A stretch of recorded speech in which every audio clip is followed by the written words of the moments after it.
Dear students, welcome to Learner's World. In this video, I'm going to talk about Nehru by Arnold Joseph Toynbee, FAUGP, Semester 2 AC Humanities and Other BA programs under Calcutta University. Summary of Nehru by Arnold Joseph Toynbee. Nehru is the foreword written by the English historian and philosopher Arnold Joseph Toynbee for Walter Crocker's biography Nehru, a Contemporary Estimate. അപ്പോൾ നെഹ്റു എന്ന് പറയുന്നത് English ചരിത്രകാരനും ഫിലോസഫറായിട്ടുള്ള Arnold Joseph Toynbee എഴുതിയിട്ടുള്ള ഒരു foreword, ഒരു ആമുഖമാണ്. Walter കോക്കറുടെ നെഹ്റു എ കണ്ടംപററി എസ്റ്റിമേറ്റ് എന്ന ജീവചരിത്ര ഗ്രന്ഥത്തിന് എഴുതിയിട്ടുള്ള ആമുഖമാണ് ഈ ഒരു നെഹ്റു എന്ന് പറയുന്നത്.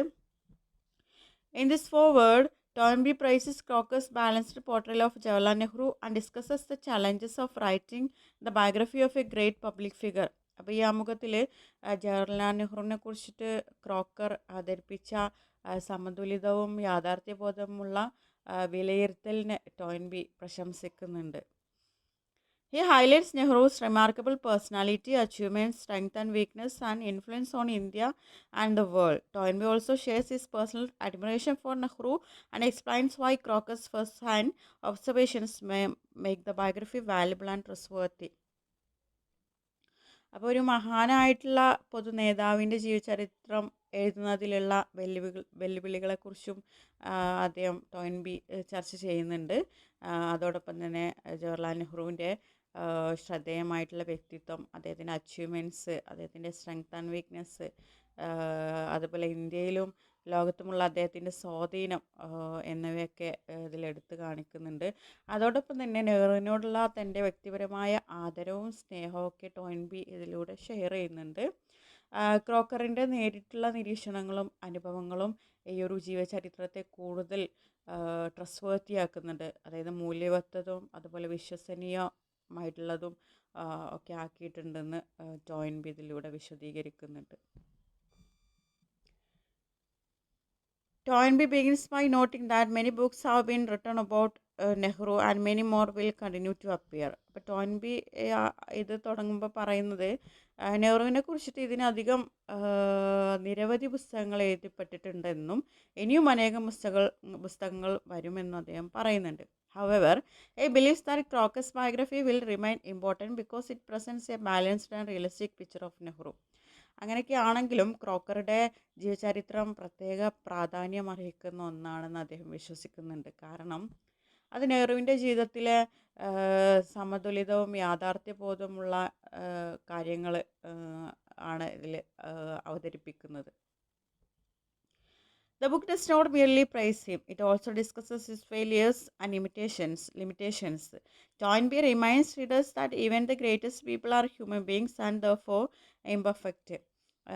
ഇതിൽ നെഹ്റുവിൻ്റെ നേട്ടങ്ങളെ മാത്രം പ്രശംസിക്കുന്ന ഒരു ബുക്കല്ല, അദ്ദേഹത്തിൻ്റെ പരാജയങ്ങളും പരിമിതികളും ഒക്കെ ചർച്ച ചെയ്യുന്ന ഒരു ബുക്കാണിത്.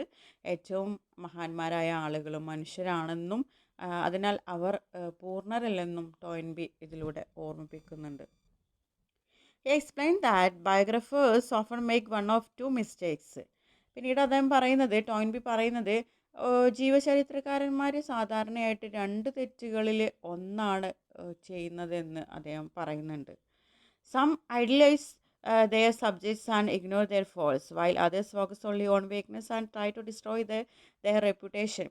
അതായത് ചിലർ അവരുടെ വിഷയത്തെ അമിതമായി മഹത്വവൽക്കരിക്കുകയും അവരുടെ കുറവുകൾ അവഗണിക്കുകയും ചെയ്യുന്നു.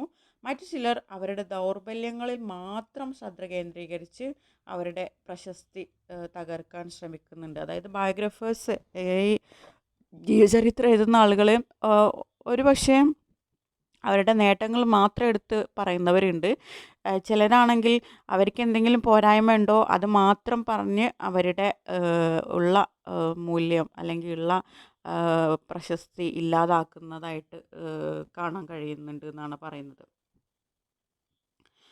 ഈ രണ്ട് സമീപനങ്ങളും തെറ്റിദ്ധരിപ്പിക്കുന്ന ഒന്നാണ്.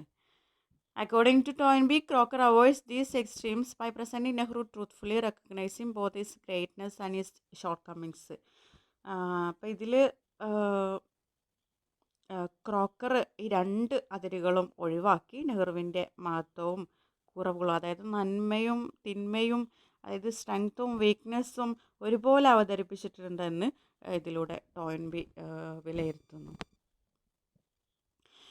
Toynbee points out that writing the biography of a statesman is especially difficult because the writer must explain both the person's private life and the historical events of the time. ഒരു രാഷ്ട്ര നേതാവിൻ്റെ ജീവചരിത്രം എഴുതുന്നത് വളരെ ബുദ്ധിമുട്ടുള്ള കാര്യമാണെന്ന് ടോയിൻബി പറയുന്നുണ്ട്. അതിൻ്റെ കാരണം എഴുത്തുകാരൻ ആ വ്യക്തിയുടെ സ്വകാര്യ ജീവിതവും അദ്ദേഹം ജീവിച്ച കാലഘട്ടത്തിലെ ചരിത്ര സംഭവങ്ങളും ഒരുപോലെ വിശദീകരിക്കേണ്ടതുണ്ട്. Nehru was not only an interesting individual but also a major figure in the world history. അതായത് നെഹ്റു എന്ന് പറയുന്നത് ഒരു വ്യക്തി എന്ന നിലയിൽ മാത്രമല്ല, ലോക ചരിത്രത്തിൽ വലിയ സ്വാധീനം ചെലുത്തിയ ഒരു നേതാവായിരുന്നു. As the world became increasingly interconnected, Nehru worked beyond national boundaries and promoted international cooperation. അതായത് ലോകം കൂടുതൽ പരസ്പരം ബന്ധപ്പെട്ടുകൊണ്ടിരുന്ന കാലഘട്ടത്തിൽ ദേശീയ അതിർത്തികൾക്കപ്പുറം ചിന്തിക്കുകയും അന്തർദേശീയ സഹകരണത്തിന് വേണ്ടി പ്രവർത്തിക്കുകയും ചെയ്ത ഒരു നേതാവായിരുന്നു Jawaharlal Nehru. Toynbee believes Walter Crocker was particularly suited to write this biography. Crocker had extensive experience in public affairs, worked closely with Nehru, and possessed a deep interest in human character. Walter Croker നെഹ്റുവിൻ്റെ ജീവചരിത്രം എഴുതാൻ ഏറ്റവും അനുയോജ്യനായ വ്യക്തിയാണെന്ന് ടോയിൻബി വിശ്വസിക്കുന്നുണ്ട്. അതായത് പൊതുകാര്യങ്ങളിൽ വലിയ പരിചയ സമ്പത്തുള്ള അദ്ദേഹം നെഹ്റുവിനൊപ്പം അടുത്ത് പ്രവർത്തിച്ചിരുന്നു. കൂടാതെ മനുഷ്യ സ്വഭാവത്തെക്കുറിച്ച് ആഴത്തിലുള്ള താല്പര്യവും അദ്ദേഹത്തിന് ഉണ്ടായിരുന്നു. His first-hand observations of Nehru make the biography especially valuable. Toynbee argues that personal experience is often more illuminating than written records because future historians may study documents but cannot directly observe the personality of the man. നെഹ്റുവിനെ നേരിട്ട് നിരീക്ഷിച്ച അനുഭവം ഈ ജീവചരിത്രത്തെ അതീവ മൂല്യവത്താക്കുന്നുണ്ട് എന്നാണ് പറയുന്നത്. ഭാവിയിലെ ചരിത്രകാരന്മാർക്ക് രേഖകൾ പഠിക്കാൻ കഴിയുമെങ്കിലും നെഹ്റുവിൻ്റെ വ്യക്തിത്വം നേരിട്ട് കാണാൻ കഴിയില്ലെന്ന് ഇതിലൂടെ ടോയിൻബി പറയുന്നു. Both cracker and Toynbee admit that Nehru had an extraordinary ability to captivate people. Toynbee himself felt a deep affection for Nehru and says that he even loved him. Although he had met many great leaders, Nehru was unique in inspiring both admiration and warmth. ക്രോക്കറും ടോയിൻബിയും ഒരുപോലെ സമ്മതിക്കുന്ന ഒന്നാണ്, നെഹ്റുവിന് ആളുകളെ ആകർഷിക്കുന്ന ഒരു അസാധാരണമായിട്ടുള്ളൊരു കഴിവുണ്ടായിരുന്നു എന്നത്. ടോയിൻബി തന്നെ നെഹ്റുവിനോട് ആഴത്തിലുള്ള സ്നേഹവും ആദരവും ടോയിൻബിക്ക് തോന്നിയിട്ടുണ്ട് എന്ന് അദ്ദേഹം പറയുന്നുണ്ട്. നിരവധി മഹാന്മാരെ കണ്ടിട്ടുണ്ടെങ്കിലും ആദരവും സ്നേഹവും ഒരുപോലെ ഉണർത്തിയ വ്യക്തി നെഹ്റു ആയിരുന്നു.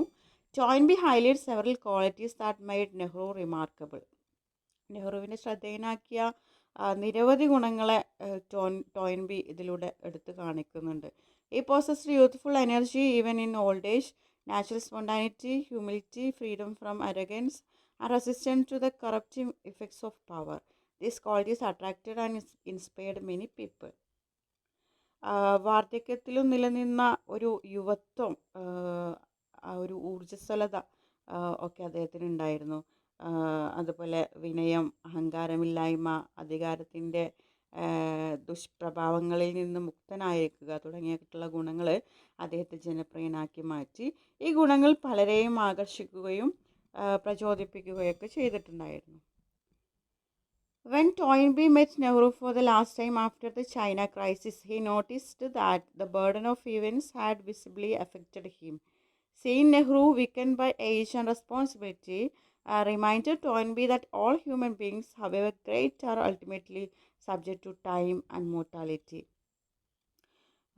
പിന്നീട് ടോയിൻബി പറയുന്നത്, ചൈനയുമായി ഉണ്ടായ പ്രതിസന്ധിക്കു ശേഷം അവസാനമായി നെഹ്റുവിനെ കണ്ടപ്പോൾ അദ്ദേഹത്തിൻ്റെ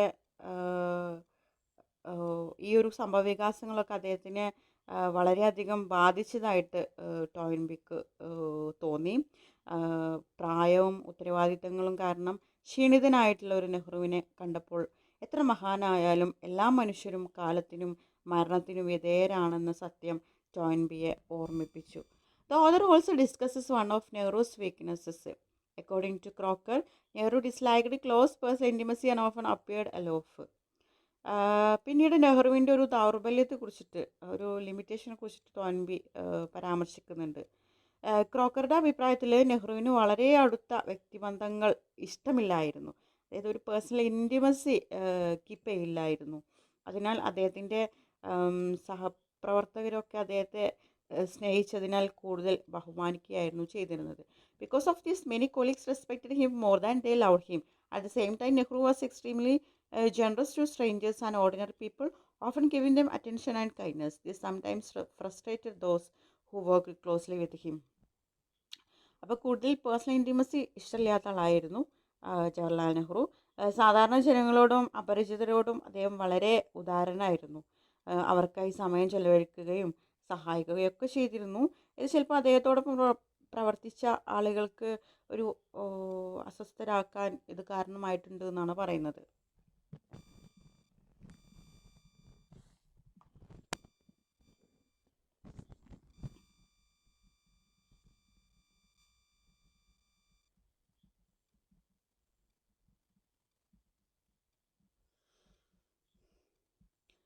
Toynbee illustrates Nehru's capacity for loyalty through his relationship with Sheikh Abdulla. പിന്നീട് ഇപ്പോൾ ടോയ്ൻബി പറയുന്നത് നെഹ്റുവിൻ്റെ വിശ്വസ്തതയും സ്നേഹവും തെളിയിക്കുന്ന ഒരു ഉദാഹരണമായിട്ട് ഷെയ്ഖ് അബ്ദുള്ളയുമായിട്ടുള്ള ബന്ധത്തെ എടുത്തു കാണിക്കുന്നുണ്ട്. All the political differences led to Abdullah's imprisonment. Nehru continued to care for his family and support his son's education. When Nehru died, Sheikh Abdullah openly wept at his funeral, showing the deep bond that remained between them. അതായത് രാഷ്ട്രീയ അഭിപ്രായ വ്യത്യാസങ്ങൾ കാരണം അബ്ദുള്ള ജയിലിലായിരുന്ന സമയത്ത് അദ്ദേഹത്തിൻ്റെ കുടുംബത്തെ നെഹ്റു ശ്രദ്ധിച്ചിരുന്നു. അദ്ദേഹത്തിൻ്റെ മകൻ്റെ വിദ്യാഭ്യാസത്തിനും ഒക്കെ സഹായം നൽകിയിരുന്നു. നെഹ്റുവിൻ്റെ മരണസമയത്ത് ഷെയ്ഖ് അബ്ദുള്ള പരസ്യമായി കരഞ്ഞത് അവരുടെ ബന്ധത്തിൻ്റെ ആഴം വ്യക്തമാക്കുന്നുണ്ട് എന്നാണ് പറയുന്നത്. Toynbee particularly admires Nehru's courage, describing it as one of his greatest virtues. Nehru valued courage highly and demonstrated it throughout his life and political career. നെഹ്റുവിൻ്റെ ഏറ്റവും വലിയ ഗുണങ്ങളിൽ ഒന്നായി ടോയ്ൻബി കറേജാണ് കണക്കാക്കുന്നത്. ധൈര്യത്തെ നെഹ്റു വളരെ വിലമതിച്ചിരുന്നു. അങ്ങനെ ജീവിതത്തിലും രാഷ്ട്രീയ പ്രവർത്തനങ്ങളിലും അദ്ദേഹം അത് പ്രകടിപ്പിക്കുകയൊക്കെ ചെയ്തിരുന്നു. Finally, Toynbee explains that Nehru's personality was shaped by two major influences: his long Brahmin heritage and the liberal, rational ideas he absorbed through British education. As a result, he combined Indian traditions with modern democratic values.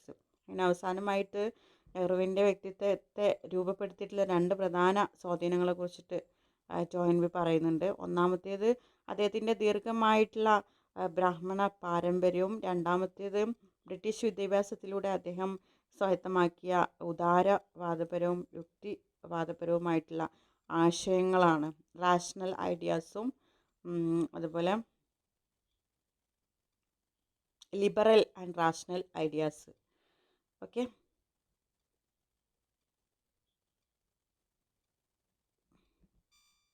in conclusion, Toynbee praises Crocker's biography as a fair and insightful study of Nehru. അപ്പോൾ ഇതൊന്ന് conclude ചെയ്യുകയാണെങ്കിൽ നെഹ്റുവിനെ കുറിച്ചിട്ടുള്ള ക്രോക്കറുടെ ജീവചരിത്രം വളരെ നിഷ്പക്ഷവും ആഴത്തിലുള്ളതുമായിട്ടുള്ള ഒരു പഠനമാണെന്ന് ടോയ്ൻബി വിലയിരുത്തുന്നുണ്ട്. He presents Nehru as a complex human being, great, courageous, charming and inspiring, yet also imperfect. Toynbee believes Nehru's true greatness lay not in being flawless but in rising above ordinary limitations and dedicating his life to the service of India and humanity. Nehru എന്ന് പറയുന്നത് മഹാനായിട്ടുള്ള ധൈര്യശാലിയായിട്ടുള്ള influence, അതായത് പ്രചോദനാത്മകമായിട്ടുള്ള ഒരാളായിരുന്നെങ്കിലും അദ്ദേഹം imperfect ആയിരുന്നു. അദ്ദേഹം പൂർണ്ണനല്ലായിരുന്നു എന്ന് പറയുന്നുണ്ട്. സ്വന്തം പരിമിതികളെ മറികടന്ന് ഇന്ത്യയുടെയും മനുഷ്യരാശിയുടെയും സേവനത്തിനായിട്ട് ജീവിതം സമർപ്പിച്ചതിലാണ് നെഹ്റുവിൻ്റെ യഥാർത്ഥ മഹത്വം നിലനിൽക്കുന്നത് എന്ന് ടോയ്ൻബി അഭിപ്രായപ്പെടുന്നുണ്ട്. Okay, thank U.